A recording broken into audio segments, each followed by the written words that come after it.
Good afternoon, and welcome to this Contact an NNPCF webinar.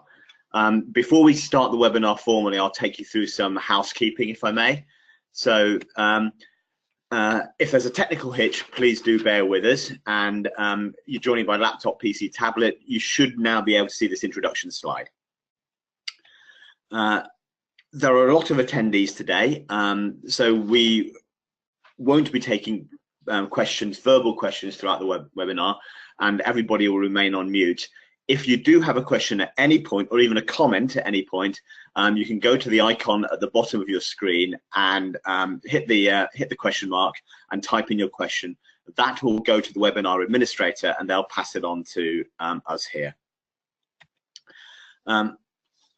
If we don't have time to cover any of the questions, then we will post the answers to questions on the Contact website, and we're also happy to send things out by email as well. At the end of the webinar, there'll be a short questionnaire which we'll launch, and we'd be really grateful if you can complete this, as it gives us really good feedback on what's working and what's not, and how we might structure future events. So, with all the preamble done, we should introduce ourselves. My name's Marunal Tasoda. I'm the East of England Steering Group representative for the National Network of Parent Care Reforms, and also one of the co-chairs.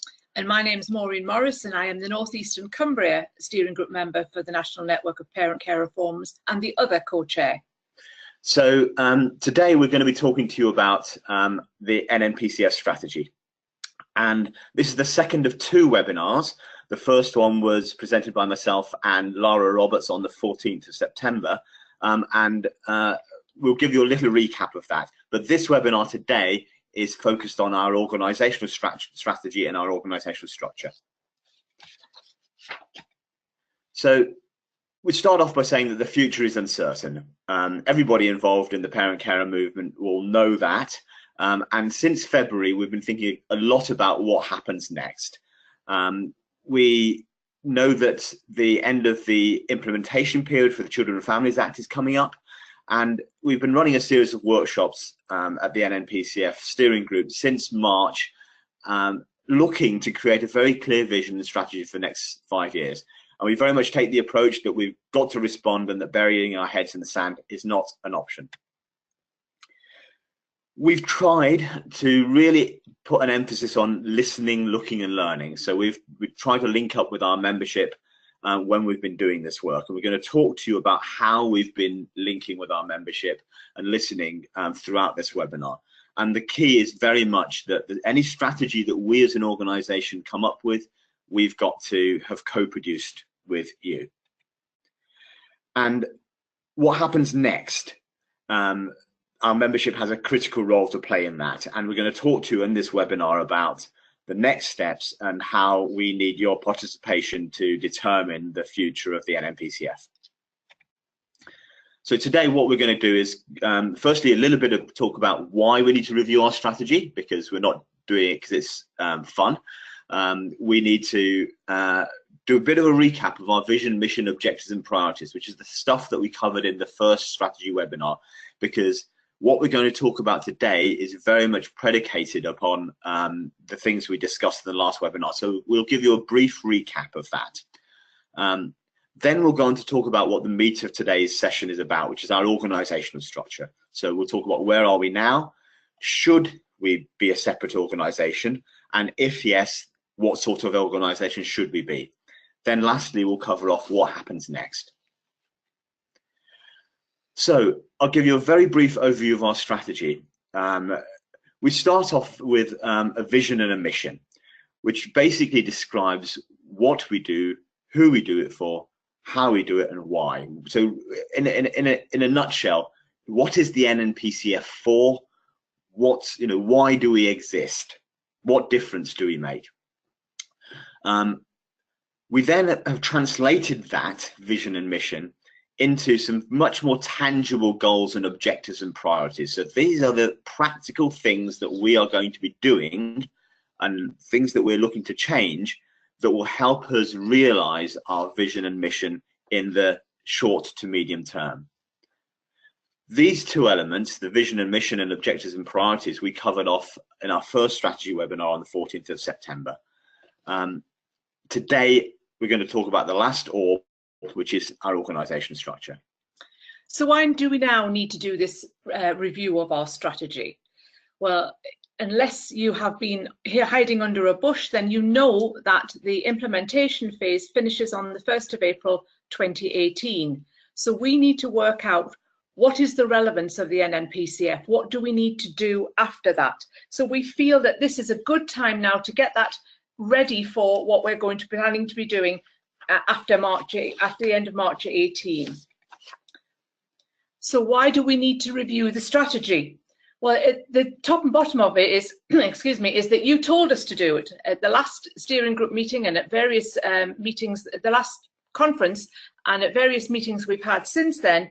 You have told us that the NNPCF needs to have a sharper focus. We need to be able to explain more clearly the work that we do and why we are doing it. So we're going to give you a little bit of a recap of what we did in webinar 1, which is our vision, mission, objectives and priorities. So this is the critical slide, which describes really the process we went through to arrive at our vision and our mission. So the icons along the bottom, which show the multicolored people with the conversation to speech bubbles, they represent our membership. And the icons across the top with the NNPCF logo represent where the NNPCF did work. So first off, we started with our membership. We did a number of things to understand very clearly what your thoughts were about our vision and mission. We did a survey and we asked you what were the most important words about the Parent Carer Forum movement. We then asked each one of the forums to submit to us, send to us what your aims and objectives are. So we actually looked at your constitutions and your aims and objectives, and we compiled a word cloud from that.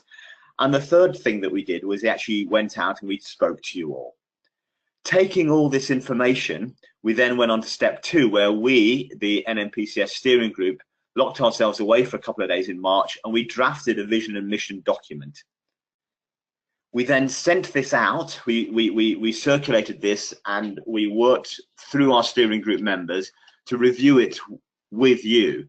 And we got some fantastic feedback.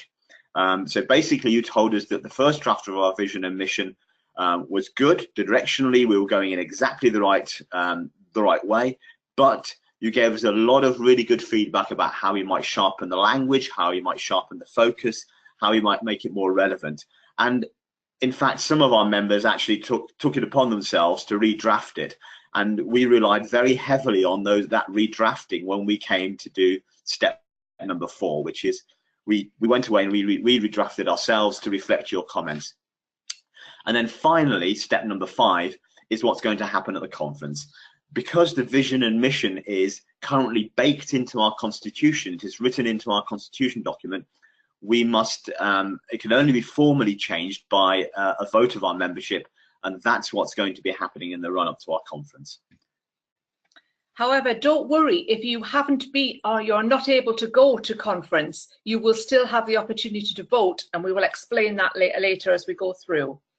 But this is the new revised mission, vision and mission. The National Network of Parent Carer Forums, the NNPCF, is the independent national voice of parent carer forums. Our mission is to deliver better outcomes for families living with special educational needs and disabilities, and we aim to create a culture of participation and co-production across the education, health and social care and the voluntary sectors. This means that we are involved in all aspects of designing, commissioning, delivering and reviewing services as an equal partner. We also aim to empower our members to ensure that their voices are heard at a local, regional and national level, and to inspire our partners by sharing good practice and knowledge.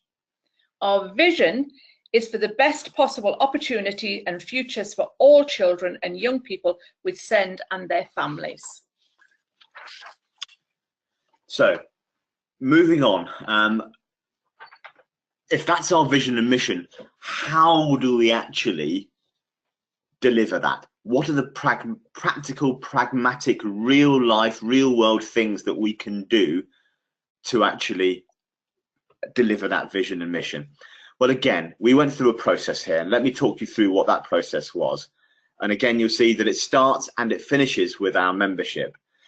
So we took conference feedback. The conference last year, we got over 160 comments and bits and pieces of feedback, and we did a very, very detailed exercise in sifting through those, understanding those, developing the themes that are coming out of that feedback. There's then also the SEND surveys. At the time that we did this work, the last SEND surveys were the 7th and the 8th SEND surveys, and we analysed those in a lot of detail to see what messages we were getting from our membership around what their priorities were. And then lastly, steering group members do attend and do hold regional meetings, and we took all the feedback you've been giving us from your the regional meetings, and we compiled all of that. We took all of that information and step number 2, and we drafted a set of objectives and priorities. We shared that with you, our membership, and we've also shared with our stakeholders, and the feedback we got there was overwhelmingly positive. There was nothing that we had in our list of priorities and objectives that anybody disagreed with.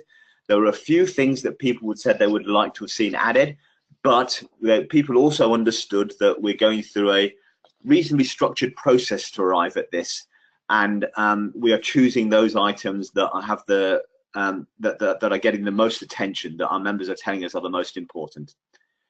We've then redrafted our objectives and priorities, reflect your comments, and these we are going to review in workshops at our conference. So our objectives and priorities come down to 3 things. 1, co-production, which will not be a surprise to anybody. 2, effective implementation of key policies and legislation, and these will include but are not restricted to education, health and care plans, preparing for adulthood, SEND support including exclusions, joint commissioning, local area inspections, short breaks, CAMs, and engagement with health partners. And our final objective and priority is to build the capacity and capability and sustainability of parent-carer forums. So that's a very brief run through of what the ground we covered in the first webinar in September. And now we're going to move on to our organisation structure. And this is really about choosing the legal structure that best enables us to deliver our vision, mission, our objectives and our priorities. And it's very, very clear that we do things in a certain order. We can't put the cart before the horse. And we've got to keep in mind that our legal structure is simply the vehicle that we use to deliver our vision, mission, objectives and priorities. So we've got to decide very clearly what these are first, and only then can we choose the right organizational structure to deliver those. It's not the other way around. Our organization structure is completely dependent upon what we want to deliver. I also wanted to make sure that we keep perspective on this, which is that our legal structure isn't actually a critical part of what we do. It's not an objective in its own right, and changing our legal structure doesn't actually help a single young person directly. And so we've got to be very clear that our legal structure is driven by our vision, our mission, our objectives and our priorities, and we should only change if there are compelling reasons for us to do so. Because, you know, quite frankly, whilst I can get very excited about education, health and care plans and the quality of those and the timing of those, I really can't get excited about a legal entity structure, and frankly, neither should you. So the evolution of the NNPCF, way back in the mists of time, as you can see, local parent carers started to come together. Now, in my own area, we did this over 10 years ago, and many of you have been doing it as long, if not longer than that. But 2008 was the official start of the Parent Carer Forum and participation, which makes next year our 10th anniversary. In 2013, the NNPCF became a formally constituted group, and we've managed fine since then, and there's nothing wrong with that structure. Many forums are still constituted groups, and that is absolutely fine. In 2014, the membership stood at 55,000, and the Children and Families Act came into being, and that became primarily what our focus was. Currently, our membership stands at just over 80,000. But we're approaching 2018, which is the end of the implementation period for the Children and Families Act, and there is now a new chapter for parent-carer participation.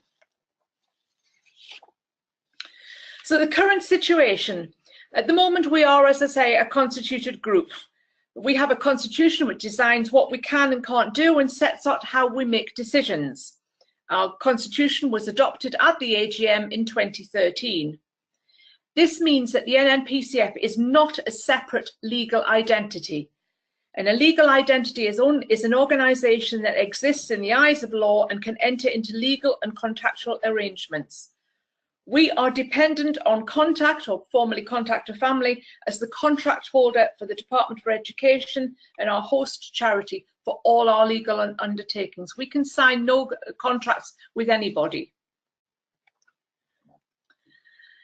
Currently, the Department for Education deals directly with Contact. They have a contract with them, and the NNPCF operates as part of that contract.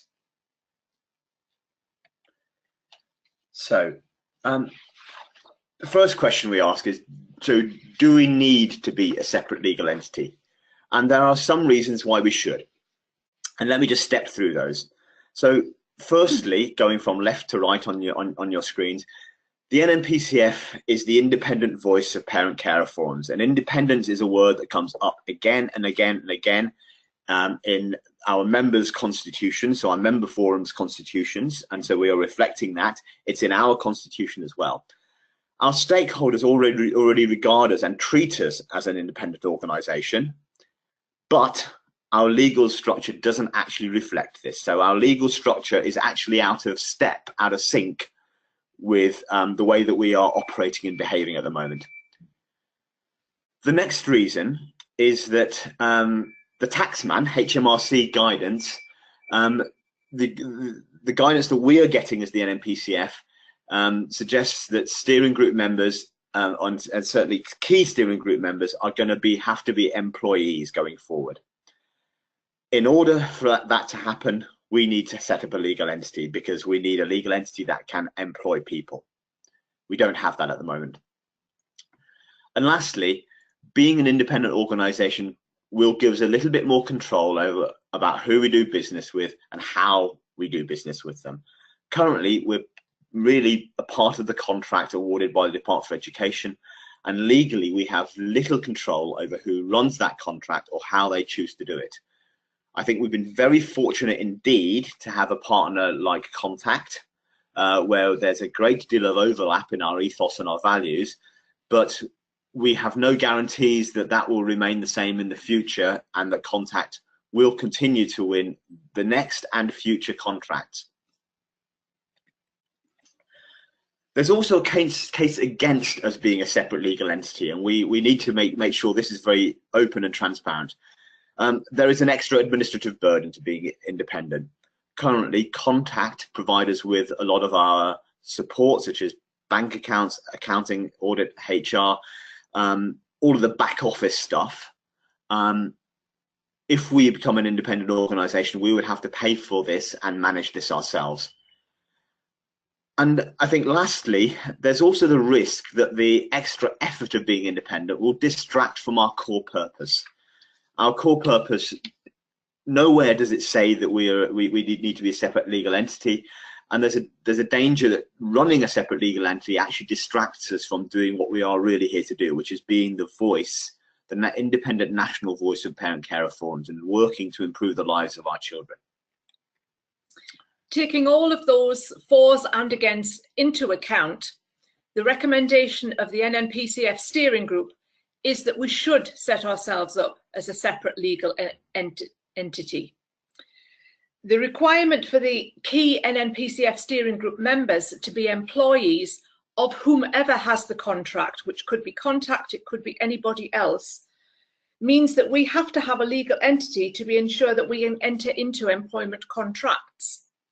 And we understand the associated burdens and risks, but we believe that we can manage them and we can mitigate them.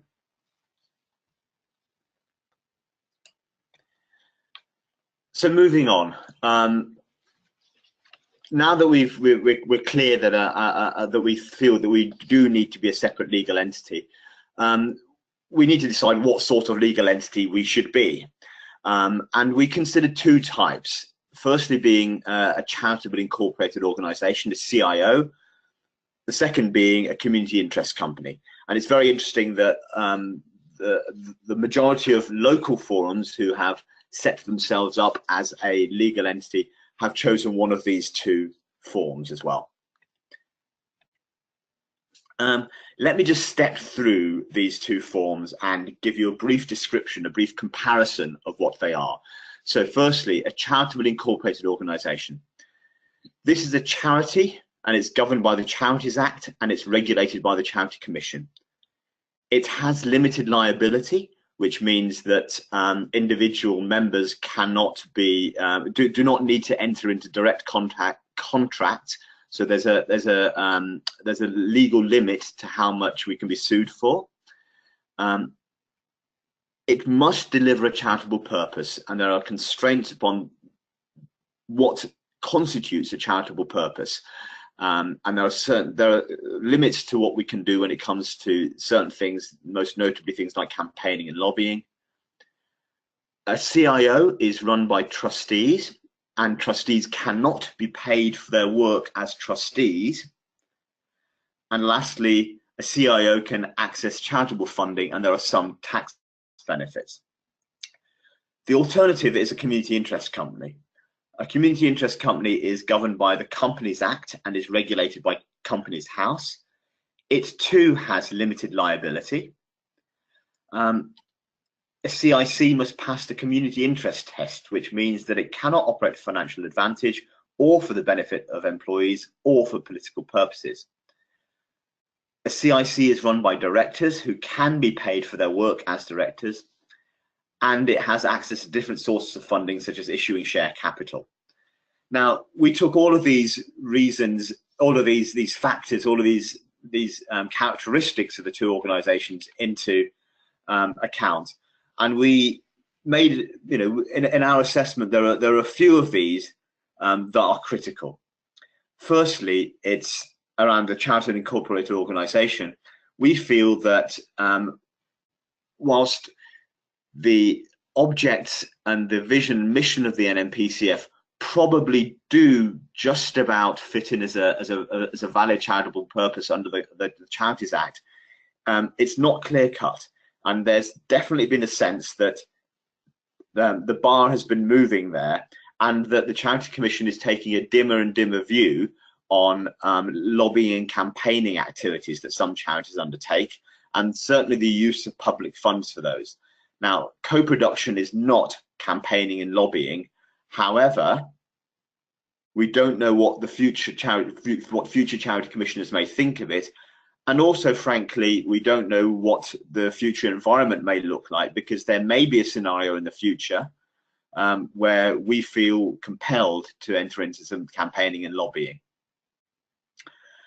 The next reason why we feel a CIO isn't appropriate for us is that it's run by trustees, and trustees cannot be paid.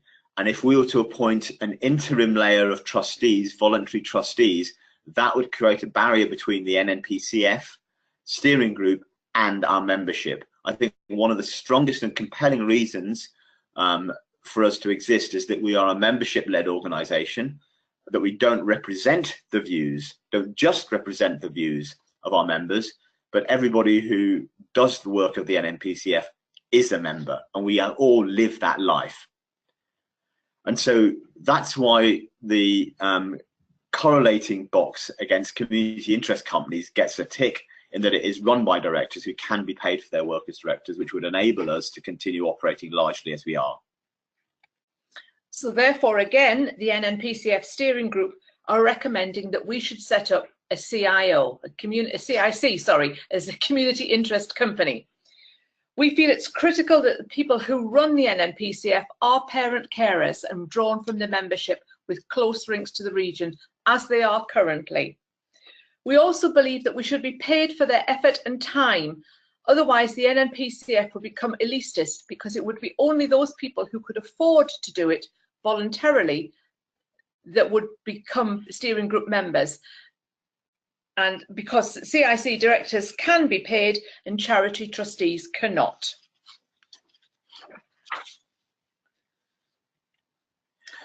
So what happens next? How do we agree these changes and how do we implement them? So before we move on to that, I just wanted to set a little bit of context and say that how should we think about this and our relationship with Contact? We certainly do not regard this as a divorce. In fact, it's exactly the opposite. I think that Contact should feel incredibly proud of the NNPCF, because we have grown up, and the Parent Carer Forum movement across the country has grown up under the direction of Contact. As the slide earlier showing the evolution of the NNPCF demonstrated, our membership has grown, our reach has grown, our influence has grown, our confidence has grown. And really, the way that we think about this is Contact have done a great job in bringing us up, and it's about time we started to take the first few steps around leaving home. What might this look like in the short term? And I just wanted to be really, really clear about what our relationships will be in the future. So the Department of Education will have a contract with Contact, or whoever the new contract provider will be, to deliver strategic participation. And we, as the NNPCF, would be a subsidiary or have a subcontract with Contact, whoever it is that's delivering the contract for strategic participation for the Department for Education. What we will not have is a relationship directly with the Department for Education. The reason for that is very, very simple. Because we are a new organisation, we would be a new organisation, and we simply do not fit the procurement criteria for major contracts for government departments without a long-term track record or medium-term track record of delivery. So there's absolutely no way that a government department is going to hand out a significant contract to a brand new organisation. So we would continue to have a relationship with a primary contract holder. How do we implement our strategy? How do we implement going about becoming independent? We just want to be very clear about the role that our members have played in this, and our membership will have a critical say in the vision and mission and the strategy that we adopt. And that's really the purpose of this webinar and the webinar that we held in September. Once we've got that clear direction of travel and agreement on the strategy from our membership, the NNPCF steering group will go away and we will create a business plan that describes the practical things that we will need to do to deliver the strategy. And that business plan will include both the day-to-day operational elements of what we do around our co-production to deliver our priorities, and it'll also include a number of change projects that we need to do, things that we need to do differently, things that we need to set up differently. And then we'll create an associated budget with that. We will report back to the membership through key performance indicators and project reporting. So we will keep you very closely appraised of how we are doing and whether we are on track to deliver the strategy. The key thing I wanted to get across on this slide is that, again, our membership is the start and the finish of this process. That the membership sets the strategy and approves the strategy. And the membership tracks how we're doing and holds us to account against us delivering the strategy. The bit in the middle, the grey boxes, which is the mechanics, the nuts and bolts of actually the detail of what we do, that will be what the NNPCF steering group goes away and does. So how can you vote on this strategy? We're going to ask every forum to vote on the key elements of the strategy prior to the conference on the 27th and 28th of November in Manchester. There are 5 motions, and each forum will have 1 vote on each motion. Voting opens tomorrow and it lasts until the 18th of November, and votes will take place electronically. And we believe that this is the fairest way of every forum being able to vote, so that they can discuss it with all of their members, and even if they are not coming to conference, they will still be able to have their say. So it is vital that you engage with your members first before you make that decision. Please do not rush out and vote on the 19th if you haven't had a steering group meeting on that day. It's not helpful. So what are the motions? Don't worry about needing to write these down. They are going to be sent to you. But the first motion is, does your parent carer forum approve the adoption of the following wording as the new vision and mission for the NNPCF? The NNPCF, the National Network of Parent Carer Forums, is the independent national voice of parent carer forums, and our mission is to deliver better outcomes for families living with special educational needs and disabilities. SEND. We aim to create a culture of participation and co-production across the education, health, social care and the voluntary sectors. This means that we are involved in all aspects of designing, commissioning, delivering and reviewing services as an equal partner. We empower our members to ensure that their voices are heard at a local, regional and national level, and inspire our partners by sharing good practice and knowledge. Our vision is for the best possible opportunities and futures for all children and young people with SEND and their families. Motions 2, 3, 4 and 5 are all about the CIC. Do we want to set up a CIC and authorise the NNPCF steering group to do this? So motion 2 is, does your parent carer forum agree that the NNPCF should set up a new community interest company? Motion 3, does your parent carer forum agree that the NNPCF should transfer its operations to the new CIC? Motion 4, does your parent carer forum authorise the NNPCF steering group to set up the CIC? And finally, does your parent carer forum authorise the NNPCF steering group to transfer operations of the NNPCF to the new CIC? Those are the 5 motions. So we spoke earlier about how we've been developing our strategy as well. And at our AGM on the 27th of November, we're going to be holding a series of workshops to help us flesh out what our priorities and our objectives mean and how we go about delivering them. So between the 18th of September and the 15th of October, we held a vote with our membership, a survey with our membership, to get them to tell us which topics you felt were the most important. What were your burning issues? And hot off the presses today, the vote closed over the weekend, but these are the 4 topics that got the biggest number of votes in the survey. SEN support, including exclusions, came out top with the most number of votes, closely followed by preparing for adulthood.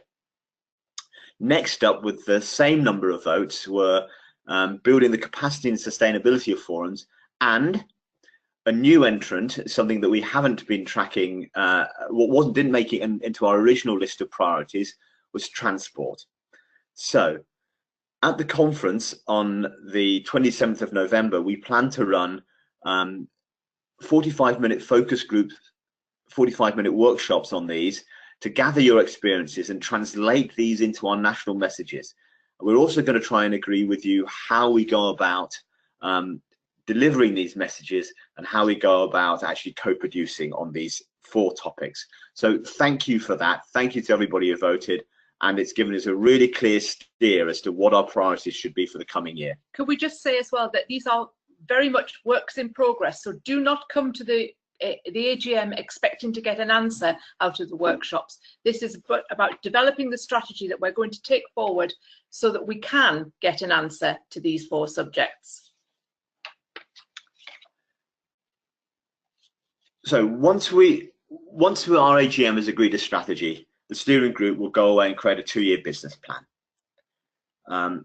We'll include what our key positions and policies are and how we co-produce these to deliver change. It'll include how we participate with our members. It'll include how we communicate with our members and our stakeholders, and it'll include a budget. We'll also share with you the key metrics, the key performance indicators, and the reporting that we're going to be doing to share the progress against this strategy with you and also with our stakeholders as well. So once you've agreed what our strategy is, we'll create the business plan to deliver it and also keep you up to date on how we're doing. And this is almost just to close off, just a way of thinking about this. The quotes from Churchill, this is not the end, this is not even the beginning of the end, but it is perhaps the end of the beginning. And basically what we're saying is that not one of us is fooled by the fact that the implementation period for the Children and Families Act comes to a close next March. We still know that there is a lot to do and we need to work together to do it. The biggest danger facing our movement at the moment, I feel, is that SEND drops off the agenda in April 2018. And we've got to keep working together in a focused, disciplined, purposeful way to make sure that that does not happen, and that all of the issues that we know that we live with on a daily basis, we work to address them with our stakeholders. So you will have seen when we sent out the invites to the conference, the AGM and the conference, that we've entitled it "The End of the Beginning." Parent carer participation and the NNPCF have come a long way in the last 10 years. However, everyone knows that there's still a huge amount that we still need to do. In co-production with our members, we've created a strategy that prepares the NNPCF for the next phase and its development that will articulate a very clear vision and mission. And it will deliver agreed objectives and priorities that will benefit children and young people with SEND and their families. And it will similarly create an organisational structure that enables us to support this. And the way we're very much focusing and trying to work now is that our journey starts and ends with our membership. We've looked through your governance documents, we've held surveys, we've had conference feedback, we've talked to you through our regional meetings, and we've very much attempted to co-produce our strategy with our 82,000 members. We've shared our progress on this journey with you. We've incorporated quite frankly, we've had some excellent feedback on that. And you have definitely, your feedback has definitely helped to shape our thinking and to sharpen our thinking. And the last thing to say is that you, our members, will have the final say on our strategy. So please make sure that you vote. Please make sure that you vote on these conference motions. And please come to our conference and our AGM if you're able to on the 27th and 28th of November, and to shape our policy positions, a policy and our positions on the areas that you've told us are most important to you. Thank you. Thank you for listening. Thank you. Yeah. And we are very open to take your questions now. We'll give it a couple of minutes for you to frantically type things in, but we'll stay on the line, and please put your questions in if you haven't already. So far we've had no questions through. Which I don't know if that's a good thing or a bad thing. Yeah, so a bit of me can't believe that we don't have any questions, but if you haven't got questions, perhaps you could send some comments through. If you have any thoughts on what we've just said, even if it's not directly a question, does it make sense? Do you agree? Are you broadly supportive? That would be very useful to us to hear at this initial phase as well. So we've had a couple of questions through here. So the first question is, how do members retain control of the NNPCF as a CIC? The answer to that is exactly the same way that you retain control now. The CIC will be set up as a membership-led organisation, just as our current constitution is, and the members will have the ability to appoint take part in the selection of the steering group members, and the members will be required to vote on all matters of significant policy and strategy exactly as it is now. So our intention would not be to certainly not to lessen our membership involvement and engagement, and if anything, our intention would be to try and increase our engagement with our members, exactly as we've been trying to do over the process we've just been through. Second question. Second question, how will the participation advisor role be delivered in the structure? The participation advisor role is the contact employee, so that will still continue to be with contact or whomever gets the contract from the DFE to deliver parent participation. This is purely the NNPCF part of it, not the contact part of it.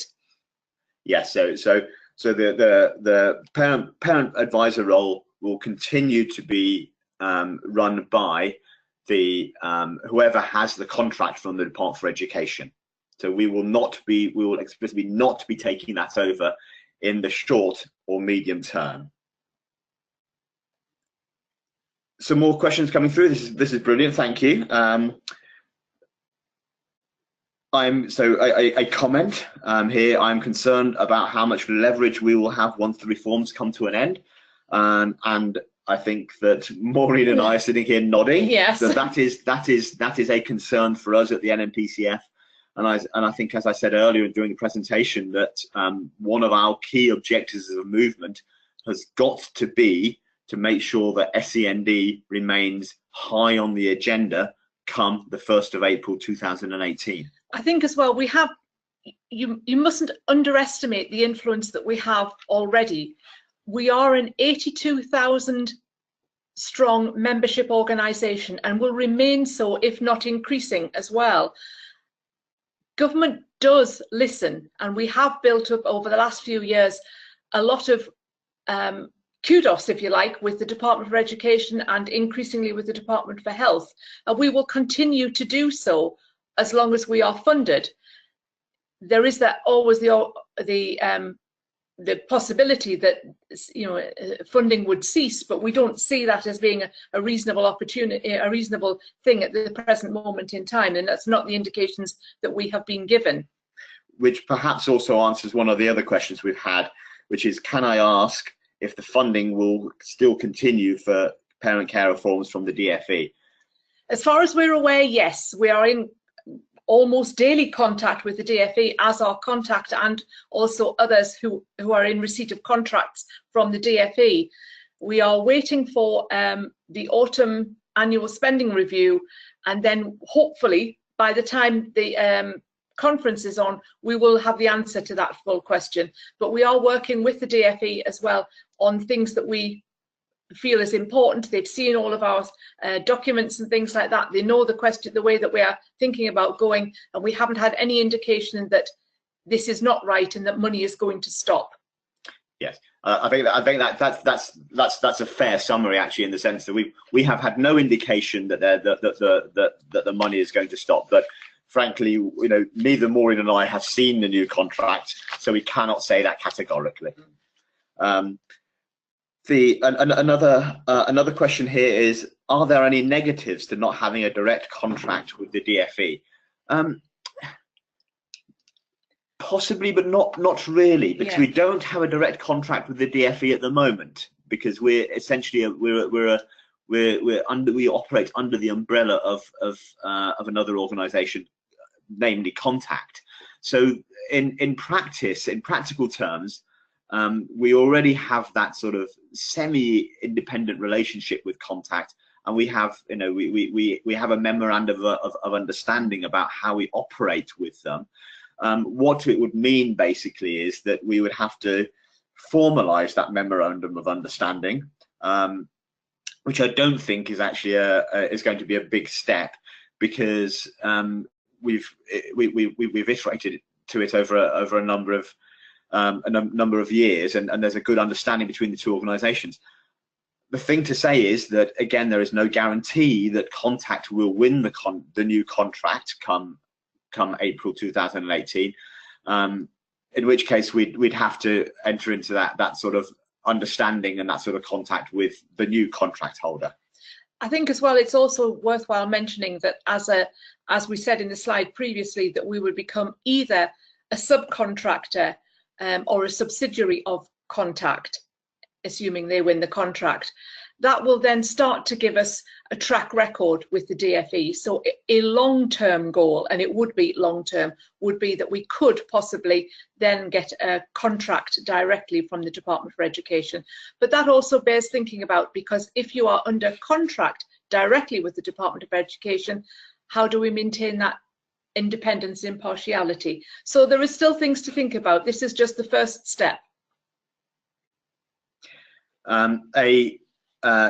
Another question here. You seem to indicate the NNPCF may be involved in campaigning in the future. Isn't this one of the key things the PCFs are not involved with? Apologies if I gave that impression. That was more me suggesting that actually there's a risk that in the future the Charities Commission might regard co-production as slipping into the bucket of campaigning and lobbying. It was very much, it's much more that. I don't think we have any intentions to become a campaign or a lobby organisation. It would only be if the members decided that that's what we were going to be, and I think that's unlikely. Yes. So yes, the only way we could change that is if our membership voted to change that. Question here: how will you be funded? Will be funded exactly as we are now, via a grant from the Department for Education that will come through a contract holding organisation. So that's essentially is exactly what happens now. Is the DFE funds Contact, who then fund the NNPCF activities as a part of that grant from the Department for Education. That will not change regardless. That doesn't change regardless of what our legal entity structure is.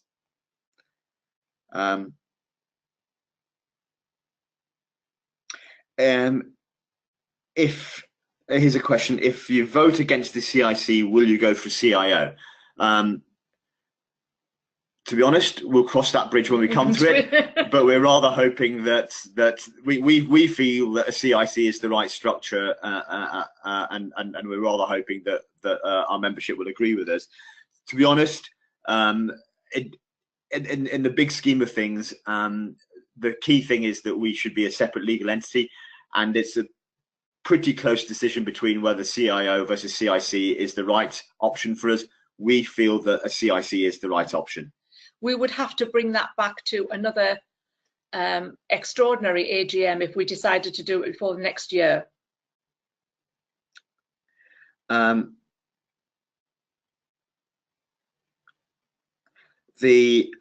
couple more comments and questions. Potentially, without the economies of scale offered by Contact, the running costs of the NNPCF, especially during the startup, would be increased. Do you think you would secure additional funding to cover this in the current climate? We can't say categorically yes to that, but we have had some initial conversations with the DFE and sharing with them what we want to do, and they've indicated that there might be a little bit of, there might be access to some funding to help us in this setup. So I can give you a provisional yes there, but I can't say anything more categorically than that, because because until we sign that contract, until we actually have that agreed, I can't categorically tell you yet one way or the other, but indications are that yes. Obviously, if conference votes for the motion, we're not going to run out on the day after the conference and become a CIC. There are lots of processes to go through before then.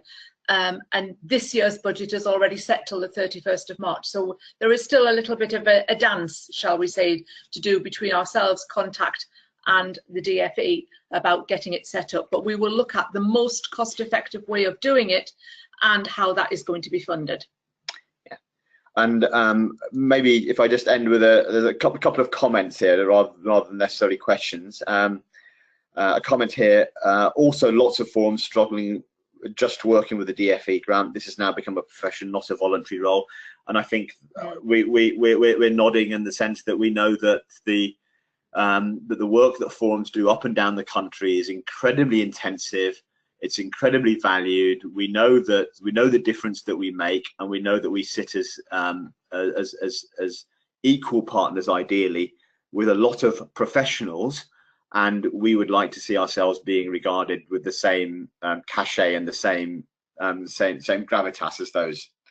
And then a lovely comment, maybe here, which is brilliant presentation. It's exactly the conversation I plan to have with my steering group next week, and I now feel really comfortable with posing the situation of our structure, especially the legal bit to the group. Well done for making it so easy to understand. So thank you. That's really lovely feedback, and it's nice to know that what we've been saying has been has had cut through. And I think that I think that's the questions have dried up as well, which is perfect timing as well. And we'll always like to end with a pat on our back as well. So thank you very much for that. Thank you for listening. Thank you for your questions. Thank you for your engagement. Please go talk to your members, your forum members about this. It's really important that we're, as a membership-led organisation, as many people, we buy as many people into what we're trying to do as possible. And please make sure you vote, and please make sure you attend the conference if you're at all able to. If you have any further questions as well, please send them in. We will be taking questions over the next few days, or speak to your regional steering group member, who will be happy to answer any questions that you have coming up as well. Thank you very much. Thank you all.